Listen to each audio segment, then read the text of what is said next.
तर नमस्कार मित्रांनो, नवीन एका व्हिडिओमध्ये तुम्हा सर्वांचं स्वागत आहे मित्रांनो. तर आजचा व्हिडिओ आहे ना खास तुमच्यासाठी आहे मित्रांनो. तर आपल्या घरा शेजारी आहे ना मित्रांनो, जो आपल्या काय सीताफळाचा बाग आहे मित्रांनो, तिथं आले होतात. 2-3 दिवस झाले वाघ येतोय सतत. याची कल्पना आपण फॉरेस्ट डिपार्टमेंटला दिली होती मित्रांनो. तर चला मित्रांनो, तर त्यांनी पिंजरा आणलेला आहे मित्रांनो. तर इथं पिंजरा लावण्याचं काम सुरू होतं. तर चला म्हणलं तुम्हाला दाखवा आपला व्हिडिओमध्ये की कसा पिंजरा असतो तो वाघाचा आणि वाघ कसा कॅप्चर केला जातो पिंजऱ्यामध्ये. तर मित्रांनो तुम्ही बघू शकता, त्याला लालच म्हणून आपण आहे ना, त्यांनी आहे ना इथं एक कोंबडी ठेवली होती. बॉयलर कोंबडी आहे मित्रांनो. हे त्याचा चारा असणार आहे. आणि तुम्ही बघू शकता हा एक 3-4 फुटाचा पिंजरा आहे मित्रांनो. आणि आतमध्ये गेल्याच्या नंतर तुम्हाला दाखवतो आतमधून कसा असतो तो.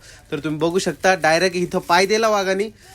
कोंबडी खाण्यासाठी तो आत जाणार आणि तिथं पाय दिला की हे वरचं जे दरवाजा आहे ना मित्रांनो, हावाला वरचा, हा दरवाजा खाली पडणार आणि वाघ आतमध्ये कोंडल्या जाणार आहे मित्रांनो. तर तुम्ही बघू शकता, हा सेटअप इथं लावलाय, आपल्या घराच्या शेजारीच लावलेला आहे मित्रांनो.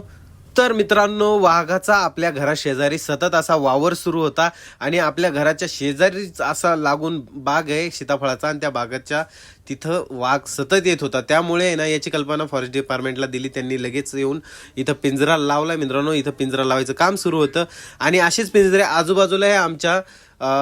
म्हणजे एक किलोमीटरच्या आतमध्ये 4-5 पिंजरे लावलेले आहेत मित्रांनो. तर तुम्ही बघू शकता, आम्ही आता हे जुन्नर तालुका आहे मित्रांनो. जुन्नर तालुक्यामध्ये हा म्हणजे वाघाचाच वावर असतो. रात्रभर सतत तुम्हाला जिकडंच असाल जुन्नरमध्ये तिकडं वाघ दिसणार.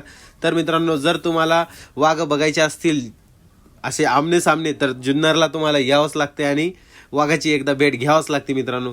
तर तुम्ही बघू शकता, हे इथं आता वाघाच पिंजरा लावलाय. आता याच्यात वाघ कधी अडकतो हे माहित नाही. आता वाघ अडकल्याच्या नंतर नक्कीच तुम्हाला व्हिडिओमध्ये परत आपण एक व्हिडिओ बनवू आणि तुम्हाला दाखवतो मित्रांनो की वाघ कसा अडकतंय. तर मित्रांनो, हा व्हिडिओ तुम्हाला आवडला असेल तर लाईक, कमेंट, शेअर नक्की करा आणि आपल्या चॅनलला सबस्क्राईब करायला विसरू नका मित्रांनो. आणि फेसबुकवर बघत असाल तर फॉलो करा, इंस्टाग्रामवर बघत असाल तर फॉलो करा, यूट्यूबला बघत असाल तर सबस्क्राईब करा. तर जय हिंद मित्रांनो. हा व्हिडिओ बघितल्याबद्दल धन्यवाद.